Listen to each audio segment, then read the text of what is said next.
Free I ক্যাম্পের মাধ্যমে সহস্রাধিক রোগীকে ফ্রি চিকিৎসা সেবা দেওয়া হয়েছে। 100 জন রোগীর চক্ষু অপারেশনের ব্যবস্থা করা ছাড়াও 1.5 শতাধিক রোগীকে বিনামূল্যে চশমা বিতরণ করা হয়। এসব সুবিধা পেয়ে এলাকার সুবিধাবঞ্চিত মানুষ বিনম্র চিত্তে কৃতজ্ঞতা জানিয়েছেন মহানুভব উদ্যোক্তাদের প্রতি। বিস্তারিত মইনুদ্দিন মঞ্জুর রিপোর্টে, ক্যামেরায় ছিলেন উজ্জ্বল চৌধুরী। আত্মমানবতার কল্যাণে দীর্ঘদিন থেকে কাজ করে যাচ্ছে Nazirbazar Welfare and Education Trust UK.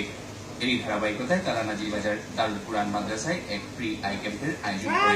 এই ক্যাম্পে দরিদ্র মানুষ ছাড়াও বিনামূল্যে অপারেশন করে দেওয়ার ব্যবস্থা করা হয়েছে 2 জন বীর মুক্তিযোদ্ধাকে। ঔষধ পাইছি ফ্রি, চিকিৎসা পাইছি ফ্রি, সমস্ত ফ্রি। অপারেশন ফ্রি করিয়ে দেয়।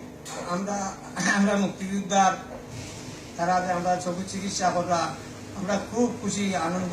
আল্লাহ তারা দুনিয়া আখেরে ঠান্ডা আমরা চিকিৎসা তারা আল্লাহ দিনব্যাপী এই ক্যাম্প চলাকালে বিনামূল্যে চক্ষু চিকিৎসা সেবা গ্রহণ করেন সহস্রাধিক মানুষ। এছাড়াও ট্রাস্টের উদ্যোগে 100 জন রোগীর চক্ষু অপারেশনের ব্যবস্থা করে দেওয়া হয়। 1.5 শতাধিক রোগীর মধ্যে বিনামূল্যে চশমাও বিতরণ করা হয়। জনকল্যাণমূলক এসব কাজ ভবিষ্যতেও অব্যাহত রাখার আশাবাদ ব্যক্ত করেন ট্রাস্টের সেক্রেটারি জেনারেল বিশিষ্ট ব্যবসায়ী মনির আহমদ। এই ক্যাম্পের মাধ্যমে আমরা একটু সহযোগিতা করতেছি। অদূর ভবিষ্যতে আমরা আরো বিভিন্ন পদক্ষেপ নিব অত্র এলাকার মানুষের জন্য। যারা সহযোগিতা করেছেন প্রবাসে সকলকে ধন্যবাদ জানাচ্ছেন সিলেটের বিভিন্ন অঞ্চলের সুবিধাবঞ্চিত মানুষ।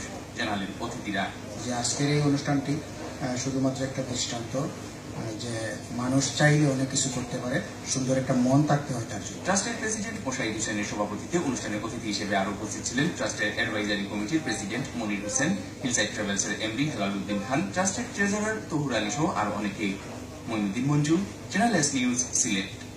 আল খায়ের ফাউন্ডেশন